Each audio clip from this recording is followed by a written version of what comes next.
네, 안녕하십니까. 오늘도 일상기도회로 함께 하나님의 말씀을 나누고자 합니다. 잠시나마 데살로니가 전후서의 말씀을 살펴보았고, 오늘은 그 마지막 부분에 해당하는 데살로니가 3장의 말씀입니다. 바울은 여기서 자신들을 위한 기도 요청과 다시금 데살로니가 교회를 향한 격려의 메시지를 보내고 있습니다. 바울이 보내는 데살로니가 교회를 향한 서신의 마지막 부분에 오늘 우리도 배울 만한 메시지가 담겨 있습니다. 이것을 기억하면서 오늘 말씀을 함께 살펴보길 원합니다. 함께 나눌 말씀은 데살로니가 후서 3장 1절에서 18절까지의 본문입니다. 바울은 1절에서 먼저 그들을 향해 기도를 요청하고 있습니다.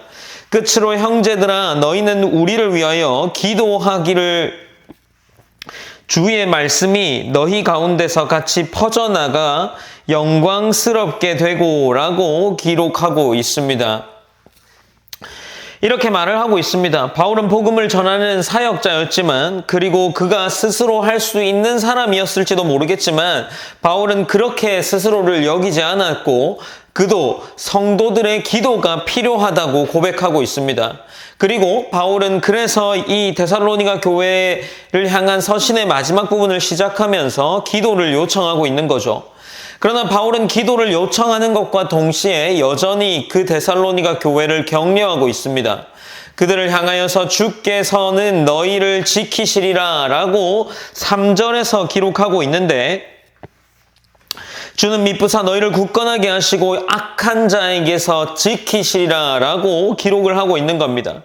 흔들리는 성도들에게 예수님의 신실하심을 확신시켜주고 있습니다. 이 확신이 오늘 우리의 삶 속에도 아마 필요하지 않을까 싶습니다. 그래서 우리의 성도들도 동일하게 바울이 요청했던 기도를 요청하는 모습처럼 서로를 위해 기도를 부탁하고 또 서로를 위해 기도를 해줄 수 있는 그러한 공동체로 세워져 나가야 할 것을 오늘 본문이 보여주고 있는 겁니다. 바울은 이제 이 1절부터 5절까지를 통해서 그가 다시 데살로니가 후서를 받는 이 데살로니가 교회를 향해 기도를 요청함과 그들을 격려하는 것으로 시작하고, 이제 3장 6절부터는 이 데살로니가 교회를 향한 마지막 권면이 시작되고 있습니다. 3장 6절에서는 특별히 3장 6절의 중반부부터 너희를 명하노니 게으르게 행하고 우리에게서 받은 전통대로 행하지 아니하는 모든 형제에게서 떠나라 라고 이야기를 하고 있습니다. 여기서 게으르게 행하고 라는 이 단어를 헬라어로 볼 때 무질서하게 행하다 라는 의미를 가지고 있습니다. 곧 데살로니가 교회를 향해 신앙의 질서와 책임을 지키고 있지 않는 삶을 살고 있다면, 그런 자들이 있다면 그들로부터 떠나라라고 이야기를 하고 있는 겁니다. 바울은 단순히 말만 하지 않았습니다. 그리고 그가 말만 하는 것이 아니라 그가 데살로니가 성도들과 함께 있을 때에 어떠한 삶의 모습으로 자신의 삶을 살았는지를 보여주고 있는 겁니다. 특별히 8절에서 이렇게 기록하고 있는데, 누구에게서든지 음식을 값없이 먹지 않고 오직 수고하고 애써 주야로 일함은 너희 아무에게도 폐를 끼치지 아니하려 함이니 우리에게 권리가 없는 것이 아니요 오직 스스로 너희에게 본을 보여 우리를 본받게 하려 함이니라 라고 기록합니다. 바울 자신이 어떠한 삶을 살았는지를 그들에게 다시금 상기시키면서 그들이 게으르게 행하는 행동들이 잘못되었음을 밝히고 있는 거죠. 바울은 아주 직설적으로 그의 권면을 이어나가고 있는데, 10절에서는 누구든지 일하기 싫어하거든 먹지도 말게 하라 라고 기록을 하고 있습니다. 신앙은 곧 무책임하게 방종하는 것이 아니라 하나님 앞에서 성실하게 살아가는 것임을 기억하도록 하는 겁니다. 믿는 자의 삶은 예배와 기도뿐 아니라 자신이 맡고 있는 일상 속에서의 맡겨진 일을 충실히 감당하는 삶과도 연결되어 있음을 기억해야 합니다. 바울은 이런 권면을 따르지 않는 자들에 대해서도 말하면서 그들을 떠나라, 그들과 사귀지 마라, 그들에게 먹을 것도 주지 말라라고 이야기를 하고 있는 겁니다.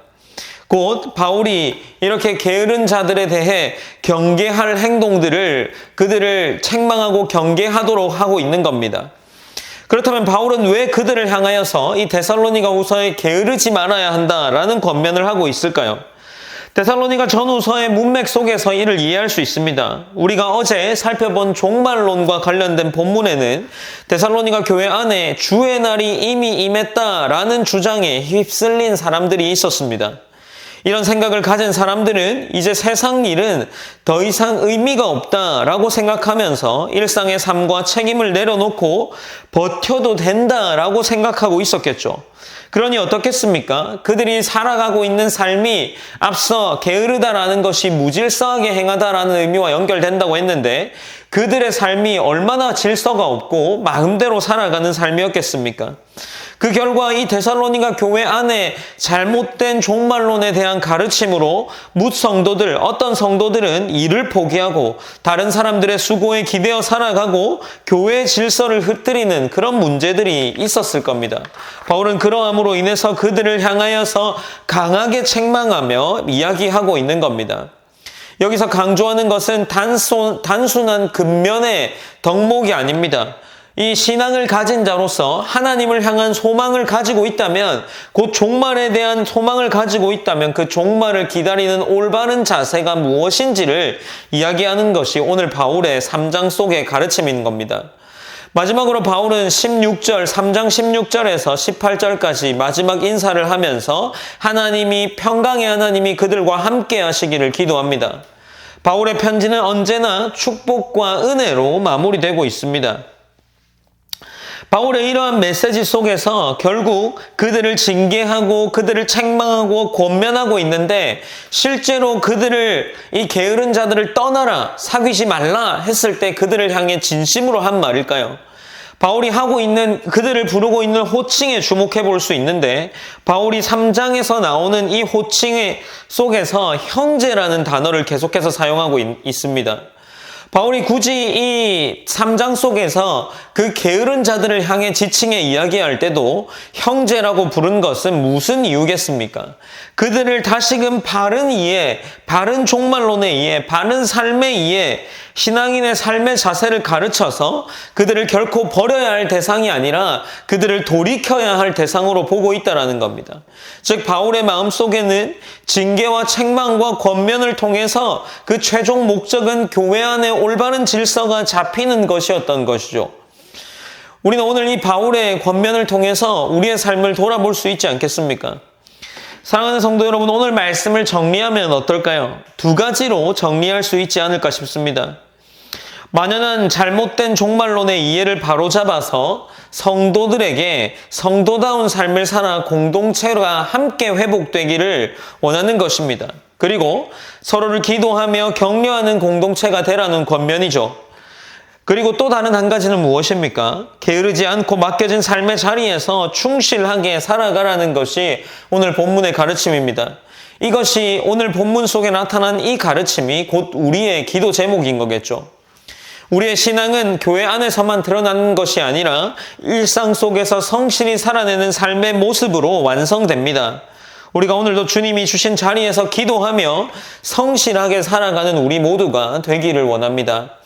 제가 기도하며 오늘 앞서 나눈 이 2가지의 교훈을 통해서 기도하심으로 오늘 일상 기도회를 마무리하겠습니다. 사랑의 하나님 감사합니다. 하나님, 오늘 바울이 데살로니가 후서를 마무리하면서 그 데살로니가 교회 성도들을 향해 다시금 책망함으로 올바른 삶을 살기를 원하고 그렇게 권하고 있습니다. 하나님, 바울이 그들을 향해 품었던 그 공동체를 향한 마음이 우리 안에도 있게 하시고, 우리도 서로 바울이 그들에게 기도를 부탁하고 그들을 책망하고 다시 그들을 위해 기도했던 것처럼 우리도 서로 기도하고 서로를 세워나가는 공동체로 성장할 수 있도록 인도하여 주시옵소서. 하나님, 또한 또 한 가지로 우리의 삶을 놓고 기도합니다. 하나님, 그들이 잘못된 가르침으로 종말론의 이해로서 잘못된 이해로 그들의 삶이 온전한 방향으로 가고 있지 못했습니다. 하나님, 우리의 삶 또한 우리가 신앙을 혹 놓치거나 우리가 하나님께 집중된 삶을 살지 못할 때 우리의 삶의 방향성도 쉽게 흔들립니다. 우리의 삶이 그렇게 쉽게 흔들리는 방향성을 가진 삶이 되지 않게 하시고, 하나님 앞에 올바른 복음의 이해, 말씀의 이해, 삶의 이해를 통해서 하나님께 더 가까이 나아갈 수 있는 바른 성도의 삶을 살 수 있도록 붙잡아 주시옵소서. 모든 영광 하나님께 올려드리며 살아계신 예수님의 이름으로 기도드립니다. 아멘.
요